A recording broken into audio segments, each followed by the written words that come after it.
샬롬. 오늘도 하나님 말씀 앞에 나오신 여러분 환영합니다. 이렇게 기도하겠습니다. 하나님, 오늘도 우리에게 귀한 이 말씀 주시니 감사합니다. 말씀이 들리게 하여 주시옵소서. 이 말씀을 우리의 힘으로는 깨달을 수도 없고 품을 수도 없습니다. 하나님께서 용기와 지혜, 소망 주셔서 이 말씀으로 깨닫게 하여 주시고 힘이 나게 하여 주시옵소서. 이 말씀으로 오늘 하루 명예롭게 살기로 결단할 수 있도록 도와주시옵소서. 예수님의 이름으로 기도했습니다. 아멘. 오늘 함께 살펴볼 말씀 마태복음 21장 23절에서 32절까지입니다. 마태복음 21장 23절에서 32절까지 함께 살펴보겠습니다. 오늘도 명예로운 삶으로 우리를 인도해 주시는 주님을 찬양합니다. 예수님이 예루살렘에서 제자들에게 무화과 나무를 두고 정체성을 알려주셨죠. 우리도 결산을 당하고 우리의 삶으로 하나님께 심판을 받아야 됩니다. 그런데 거기에서 하나님은 의인이라고 말씀해 주실 거예요. 예수님을 믿고 따르는, 그래서 예수님의 가르침을 따라서 하나님께 자녀가 되었기 때문에 우리는 죄인이지만 의인이라 판결을 받을 겁니다. 더 나아가 하나님의 자녀였으니 왕 노릇할 자가 될 것입니다. 예수님 보좌 우편에 계신 예수님을 따라 그 자리까지 함께 나아가 왕이 되는 것이죠. 그렇게 우리의 정체성에 대해서, 우리 운명에 대해서 알려주셨어요. 그리고서 성전에 들어가셨는데 그때 대제사장들과 원로들이 나와서 논쟁을 펼치는 것이 바로 오늘 본문입니다. 23절부터 25절 상반절까지입니다. 예수께서 성전에 들어가 가르치실새 대제사장들과 백성의 장로들이 나와 이르되 네가 무슨 권위로 이런 일을 하느냐? 또 누가 이 권위를 주었느냐? 예수께서 대답하시되 나도 한 말을 너희에게 물으리니 너희가 대답하면 나도 무슨 권위로 이런 일을 하는지 이르리라. 요한의 세례가 어디로부터 왔느냐? 하늘로부터냐? 사람으로부터냐? 예수님이 하는 일들이 족족이 대제사장이나 그 원로격인 장로들에게는 눈에 가셨을 겁니다. 백성들은 예수님을 통해서 그간 들어보지 못한 하나님의 명확한 가르침을 들을 수 있었어요. 성전은 뒤엎는 일도 백성들이 볼 때는 충격적이었죠. 무화과 나무가 말라 죽는 가운데서도 제자들에게 산과 바다로 옮길 수 있다고까지 말하는 그 가르침은 가히 충격적이었습니다. 율법에 얽매여서 살아가야만 하는 존재인 줄 알았는데 예수님의 말씀은 우리 인간이 얼마나 소망이 가득하고 하나님의 그 본래 뜻이 얼마나 무궁무진한지, 우리 존재 자체가 얼마나 복된 존재인지, 그리고 죄를 넘어서 하나님의 자녀가 될 수 있다라는 그 가르침의 복음은 가히 너무나 축복스러운 말씀이었습니다. 그래서 이런 가르침을 전하지 못했었던 대제사장들, 그리고 이런 이상한 가르침으로 백성을 흔드니 원로들은 예수에게 결코 호의적이지 못했습니다. 그래서 그들은 예수님께 이렇게 질문하는 거예요. 무슨 권위로, 어떤 근거로 이런 가르침을, 이런 사역을 하느냐 말이죠. 예수님의 행동이나 가르침의 근거를 도저히 이해할 수 없다라는 표현이죠. 여기서 이들이 얼마나 영적으로 혼탁해져 있는지 알 수 있는 대목입니다. 그들은 성전이 얼마나 더럽혀져 있는지 알지 못했던 거예요. 그들은 그리고 백성들을 율법으로 억누르려고만 했습니다. 자신들이 세운 질서와 체계 안에서 잘 굴러가고 운영되기만 하면 그만이었던 사람들이니까 그렇겠죠. 하나님의 은혜로 한 사람이 사망에 눌려 있다가 그 죄의 권세를 끊어버리고 천국을 누리는 것에 대해서 이들은 관심이 없었던 거예요. 그러니 그간 하나님의 뜻, 의도, 본의, 진심이 구약 성경에 계속 나타났었고 예수님이 이제 오셔서 그것을 풀어 해석해 주셨음에도 불구하고 그들은 이해하지도 못했고 받아들이지 않았던 겁니다. 그래서 예수님은 반대로 그들에게 반문하십니다. 그 권위가 어디에서 나오는지 한번 생각해 보자는 거죠. 그러면서 세례 요한을 언급하시면서 이렇게 물으세요. 세례 요한이 주는 세례 근거는 어디냐? 이들이 하나님의 뜻에 대해서는 전혀 관심이 없으면서 예수님을 지적하고 질타하려고 하니까 예수님이 반문하셨던 거예요. 이에 대해서 이 마태복음을 기록한 마태가 25절 하반절부터 26절 같이 해석을 해줍니다. 그들이 서로 의논하여 이르되 만일 하늘로부터 하라 하면 어찌하여 그를 믿지 아니하였느냐 할 것이요 만일 사람으로부터라 하면 모든 사람이 요한을 선지자로 여기니 백성이 무섭다 하여. 마태가 지금 이 대제사장들과 장로들의 그 생각, 이 복잡한 생각을 해석해주고 있는 거예요. 지금 대제사장들과 장로들이 누구의 눈치를 보고 있다고 말합니까? 자신들이 세운 질서와 수익 구조를 지켜야 하겠으니 세례 요한의 가르침을 그들은 순종할 수가 없었을 거예요. 세례 요한의 가르침대로라면 예수님이 하신 것처럼 성전을 다 척결하고 매매하는 자들 내쫓고 그 성전을 비워야 했었습니다. 그런데 그들의 수익 구조, 수수료를 생각하면 그들을 성전 안에 더 두고 있어야 됐던 그들이었던 것이죠.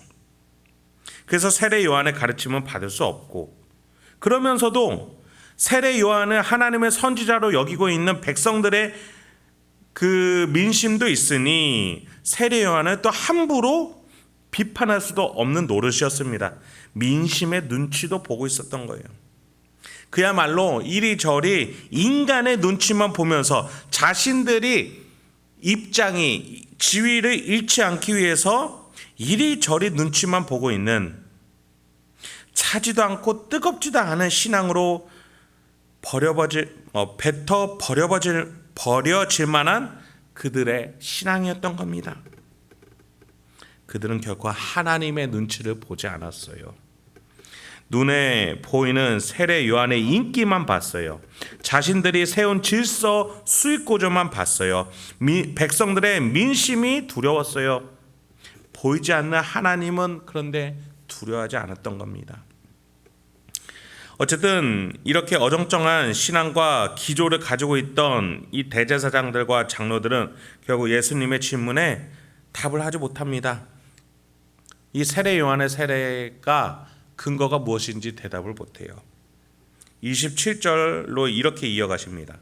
예수께서 대답하여 이르되 우리가 알지 못하노라 하니 예수께서 이르시되 나도 무슨 권위로 이런 일을 하는지 너희에게 이르지 아니하리라.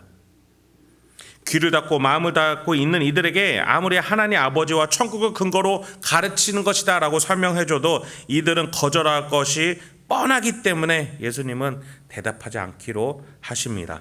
그러면서 이들이 깨달을 수 없는 비유를 하나 들어주십니다.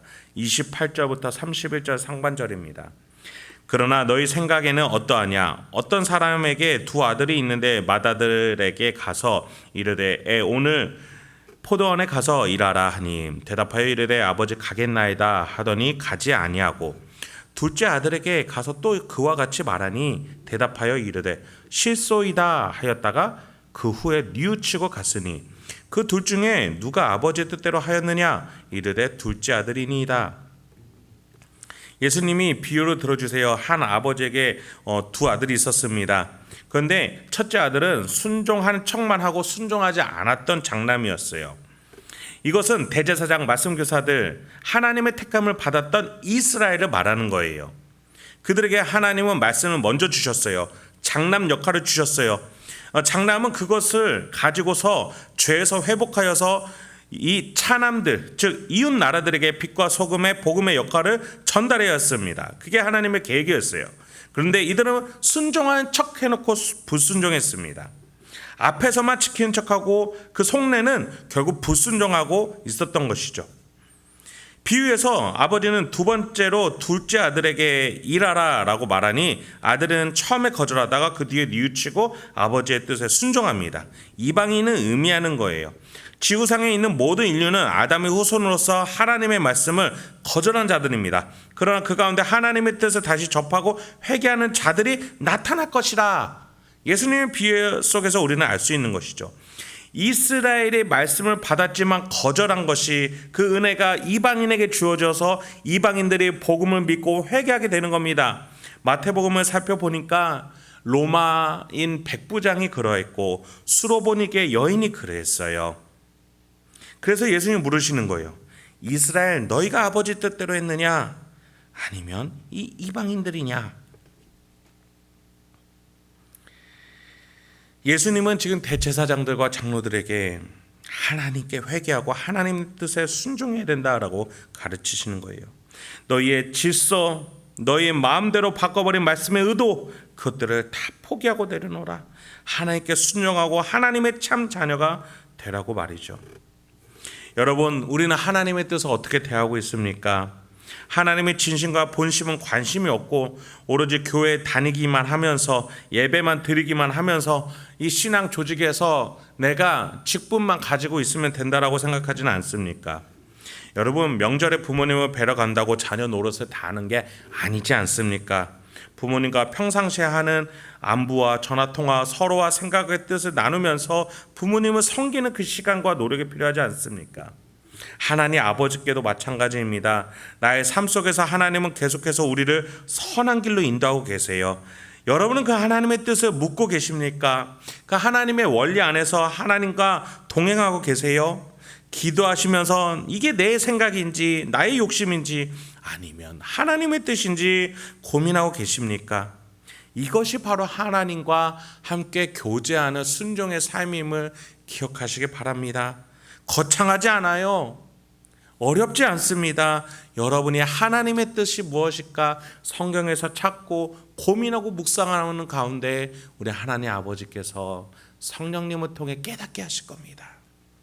그게 하나님과 동행하는 삶임을 잊지 마시기 바랍니다. 마지막으로 31절 하반절부터 32절입니다. 예수께서 그들에게 이르시되 내가 진실로 너희에게 이르노니 세리들과 창녀들이 너희보다 먼저 하나님의 나라에 들어가리라. 요한이 의의 도로 너희에게 왔거늘 너희는 그를 믿지 아니하였으되 세리와 창녀는 믿었으며 너희는 이것을 보고도 끝내 뉘우쳐 믿지 아니하였도다. 예수님은 이렇게 순종하는 둘째 차남이 누구라고 합니까? 세리, 창녀, 또 이방인들인 거예요. 유대 사회에서 결코 용서받지 못할 것이라고, 지옥에 떨어질 것이라고, 구원이 허락되지 않을 것이라고 생각했던 그 자들이 하나님의 자녀가 된다는 겁니다.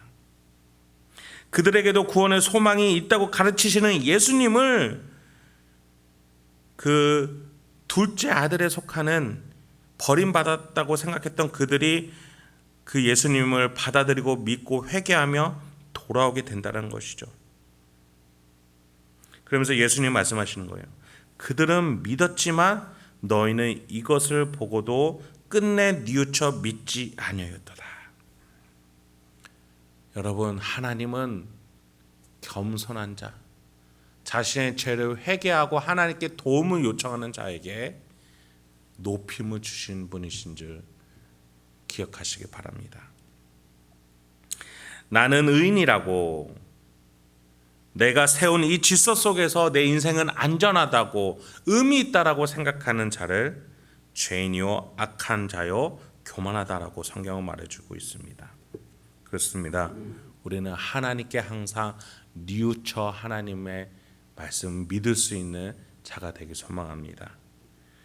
우리가 오늘 하루도 내가 하나님의 뜻을 어떻게 생각하고 있는지, 하나님과 동행하는 것을 어떻게 진중하게 받아들이고 있는지 고민할 수 있는, 그래서 오늘 하루도 명예롭고 하나님의 뜻으로 풍성할 수 있는 하루가 되길 주님의 이름으로 축원드립니다. 함께 기도하겠습니다. 하나님, 오늘도 우리에게 귀한 하나님의 말씀 주시니 감사합니다.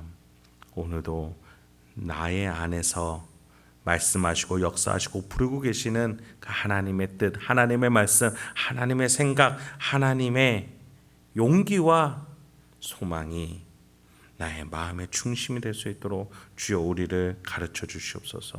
우리 행복한 교회 성도님들 오늘 하루를 살아갈 때에도 그 어떤 것에서도 흔들리지 아니하고 하나님의 자녀답게 명예롭게 하나님의 말씀과 가르침을 순종하면서 살아갈 수 있도록 주여 붙잡아 주시옵소서.